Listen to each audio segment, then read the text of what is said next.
Right. I'm Dr. Olivia Brooks, and I've been working in men's health for over 20 years now. I qualified from Cambridge, did my specialist training in urology at St. Thomas's Hospital in London, and for the past 2 decades, I've been helping men just like you maintain their vitality well into their later years. Now, what I'm about to share with you today might sound rather simple, almost too simple, but I promise you it's based on solid science and over 20 years of clinical experience. Most men over 60 don't realize that the way they're drinking water could be affecting their ability to get and maintain an erection. I know that sounds peculiar, doesn't it? You're probably thinking, Dr. Brooks, what on earth does water have to do with my sex life? Well, everything actually. And I'm going to explain exactly why. And more importantly, I'm going to show you precisely how to fix it. What if I told you that even mild dehydration can make your blood thicker, slow down circulation, reduce testosterone levels, and increase stress hormones, all making it harder to achieve and maintain erections? And what if the solution wasn't in a pill bottle, but in a glass of water, drunk the right way? I know that sounds almost too good to be true, but stay with me, because by the end of this, you'll understand exactly what I mean. Let me ask you something straight away. How much water are you actually drinking? Not tea, not coffee, not those fizzy drinks, just plain water. And I don't just mean how much. I mean, when are you drinking it? How are you drinking it? Is it ice cold from the fridge? Are you gulping it down quickly because you're in a rush? These details matter more than you might think. Here's what most men don't know. Your blood is made up of over 90% water. Think about that for a moment. 90%. When you're even slightly dehydrated, which most of you are without realizing it, your blood becomes thicker, more viscous. It's like trying to pump treacle through your veins instead of a nice, thin, flowing liquid. And when your blood is thick like that, it doesn't flow easily to where it needs to go, particularly to the delicate blood vessels in the penis. You see, an erection isn't magic. It's hydraulics, pure and simple. When you're aroused, those small arteries in the penis need to dilate, to open up, and allow blood to rush in and fill the erectile chambers. But if your blood is thick and sluggish because you're dehydrated, that whole process becomes much more difficult. It's not that your body doesn't want to respond. It's that it physically can't respond as well as it should. And it's not just about blood flow, though that's enormously important. When you're dehydrated, your body goes into what we call survival mode. It starts prioritizing which organs get the limited water and nutrients available. And I'm sorry to say, but sexual function isn't top of the list when your body thinks it's in crisis. Your heart, your brain, your kidneys, they all get priority. Sexual performance? That gets pushed right down the queue. But here's the thing that really frustrates me. I've seen countless men over the years, good blokes, who've spent hundreds of pounds on supplements or gone straight to their GP asking for prescriptions, when actually the first thing they needed to address was something as basic as their hydration. Don't get me wrong, sometimes medication is absolutely necessary and appropriate. But for many men, particularly those in their 60s, 70s, and even 80s, proper hydration can make a remarkable difference all on its own. I had a patient, lovely chap, came to see me about 3 years ago. He was 68 and he told me, "Dr. Brooks, I reckon I'm just too old for all this now." He'd tried one of those little blue pills, and it had helped a bit, but he didn't like the side effects and didn't want to depend on medication for the rest of his life. So I asked him about his daily habits. Turned out he was barely drinking any water at all. Maybe 2 small glasses a day, if that. The rest was tea, and lots of it. Now, I love a good cuppa as much as the next person, but tea, coffee, they're diuretics. They actually make you lose water. So here he was, thinking he was staying hydrated with his 6 or 7 cups of tea a day, when in fact, he was making the problem worse. I put him on a proper hydration protocol, which I'm going to share with you in detail in just a moment, and within a fortnight he came back and said he'd noticed a difference. Within a month, he was telling me it was like being 10 years younger. And this wasn't some miracle cure, this wasn't some expensive supplement. It was just water, drunk properly. So let me tell you exactly how you need to be drinking water for this to work. Not vague advice, not drink more water, but precise actionable steps you can start following today. First, the amount. I want you aiming for roughly 2 litres a day. That's about 8 decent-sized glasses. Or if you're using a pint glass, which many of you probably are, that's about 3.5 pints. Now, I know that might sound like rather a lot if you're not used to it, but we're going to build up to it gradually. Don't just suddenly start chugging 2 litres on day 1. Your bladder won't thank you for it, and neither will your sleep, because you'll be up all night needing the loo. Start with an extra glass or 2 beyond what you're currently drinking, and every few days add another glass until you're up to that 2-litre mark. Give yourself a week or 2 to adjust. Your body will adapt, I promise. Second, the timing. This is crucial. Don't drink most of your water right before bed, or you'll be getting up multiple times in the night, which isn't good for your sleep. And poor sleep affects testosterone levels as well. Instead, spread it out through the day. Here's what I recommend. First thing in the morning, before your breakfast, before your tea, have 1 large glass of room temperature water. Your body's been without water for 8 hours whilst you've been asleep, so it's naturally dehydrated. This morning glass jumpstarts everything. Then have another glass mid-morning, around 10 or 11. Another in the early afternoon, around 2 or 3. 1 more in the late afternoon, maybe 4 or 5 o'clock. And finally, 1 more in the early evening, but no later than about 7 or 8, so you're not disrupting your sleep. That's your hydration schedule. Simple, isn't it? But here's where most people go wrong. It's not just about drinking the water, it's about how you drink it. Third, the temperature and the method. Now, I know many of you like your water ice cold, straight from the fridge, but that's actually not ideal. Cold water can cause your blood vessels to constrict temporarily, which is the opposite of what we want. We want those blood vessels nice and relaxed, nice and open. So room temperature water is best. If you absolutely must have it cold, at least let it sit for a few minutes after you pour it. Let it warm up just a touch. And here's the really important bit. Don't gulp it down. I see this all the time. Blokes treating water like they're in some sort of competition, downing a whole glass in 3 seconds flat. That's not hydration. That's just filling your stomach. Your body can't absorb water that quickly, and most of it will just pass straight through you without doing much good. Instead, sip it. Take your time. When you have that glass of water, spend 5 to 10 minutes with it. Small sips, letting your mouth and throat absorb some of the water as it goes down. This allows your body to actually use the water, rather than just processing it as waste. Think of it like this. If you're watering a plant, you don't just dump a whole bucket of water on it all at once, do you? Most of it would just run off. You water it slowly, letting the soil absorb it properly. Same principle with your body. Now, here's something else that makes a significant difference, and it might surprise you. Breathing. I know what you're thinking. Dr. Brooks, how on earth is breathing going to help with this? But hear me out, because this is actually rather brilliant. When you breathe properly, deep diaphragmatic breathing, you're increasing oxygen flow throughout your body, including to those all-important blood vessels. More oxygen means better blood flow, better cellular function, and yes, better sexual function as well. Plus, proper breathing activates your parasympathetic nervous system, the rest and digest system, which is the opposite of the stress response. And you need to be relaxed for sexual function to work properly.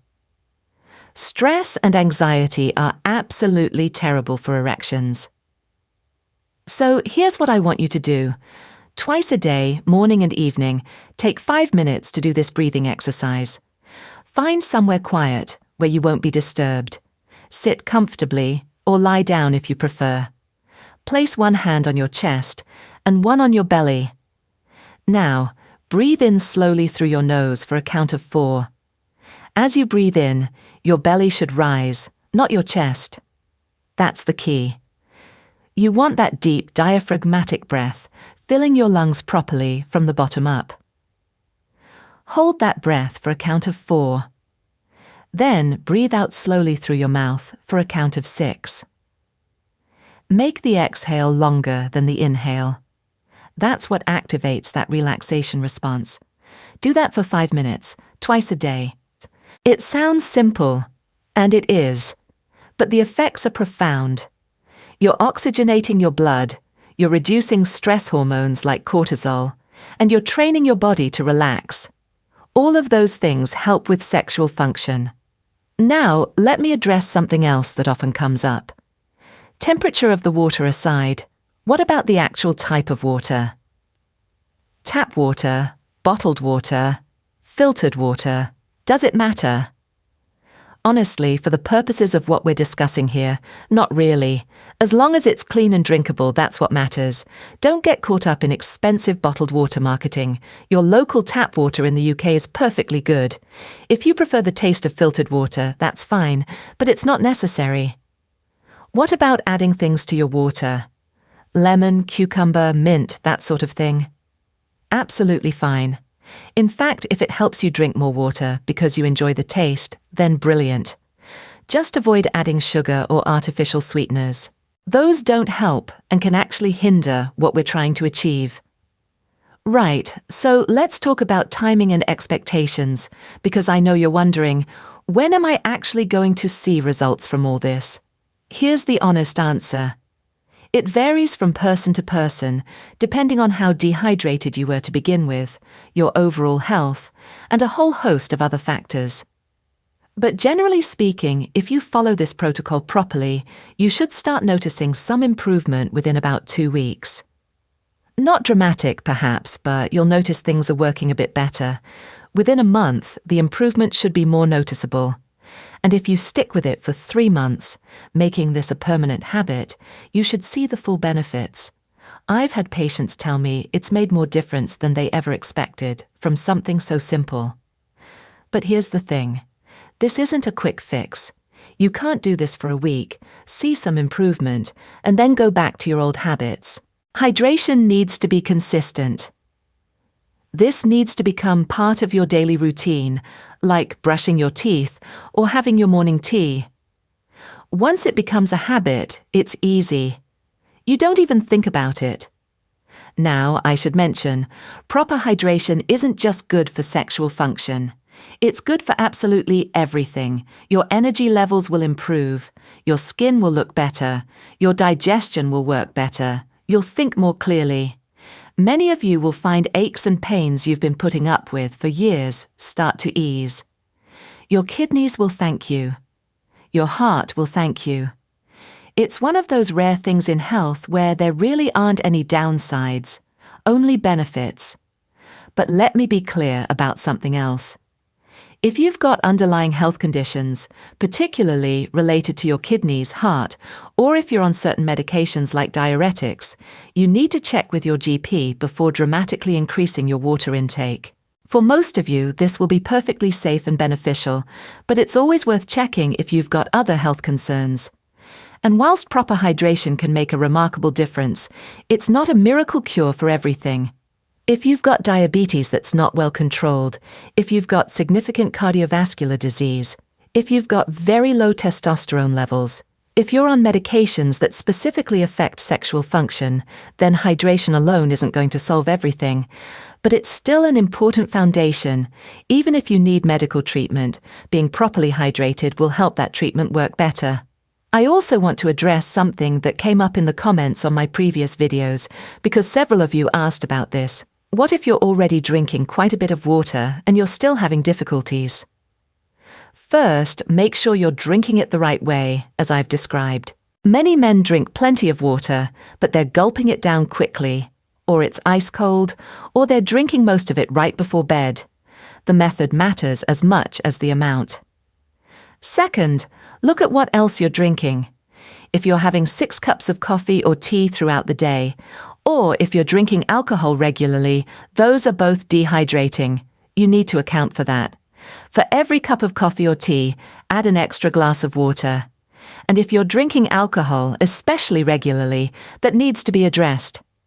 Alcohol is absolutely terrible for sexual function in multiple ways, and no amount of water is going to compensate for regular heavy drinking.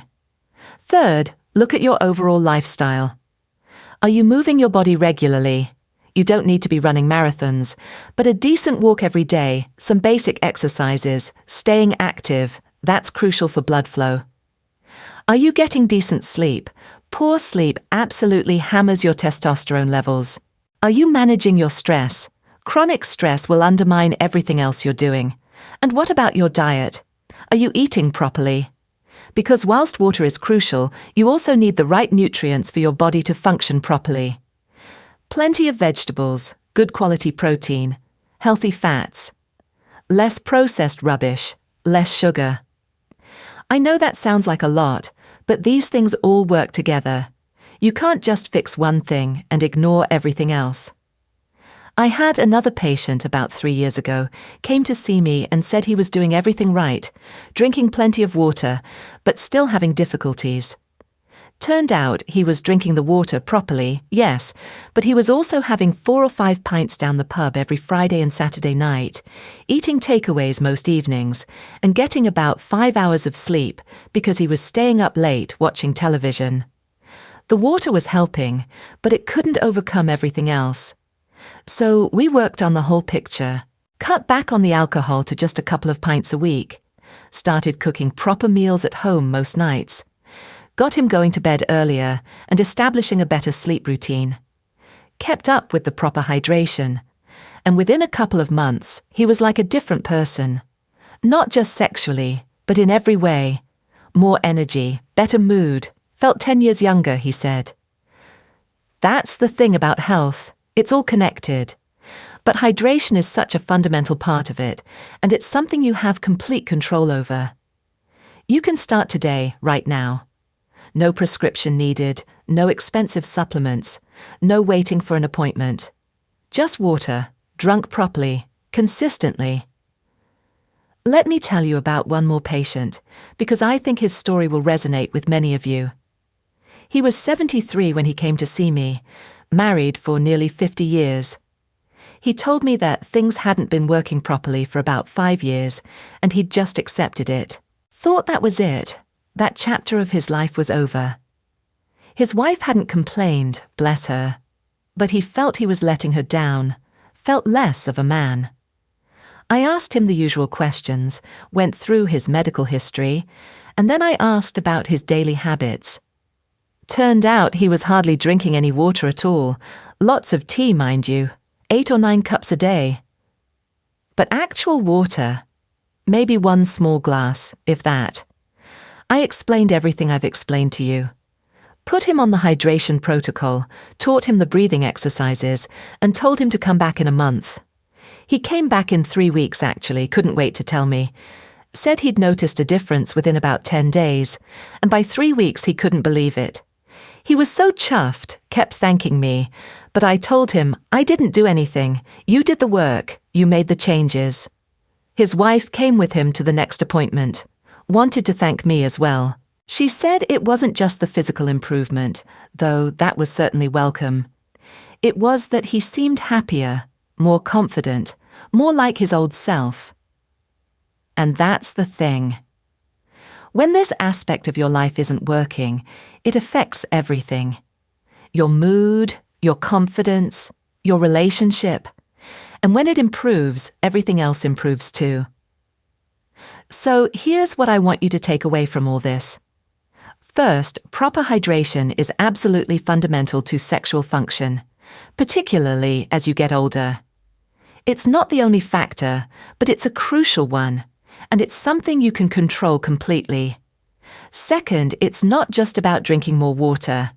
It's about drinking the right amount, at the right times, in the right way. Room temperature, sipped slowly throughout the day, consistently every day. Third, combine it with proper breathing exercises twice a day, and you'll see even better results. Fourth, be patient and consistent. Give it at least a month before you judge whether it's working. This isn't an overnight fix, but if you stick with it, you will see results. And fifth, remember this is part of a bigger picture. Hydration is crucial, but it works best when you're also looking after the rest of your health. Decent food, regular movement, good sleep, managing stress, not overdoing the alcohol.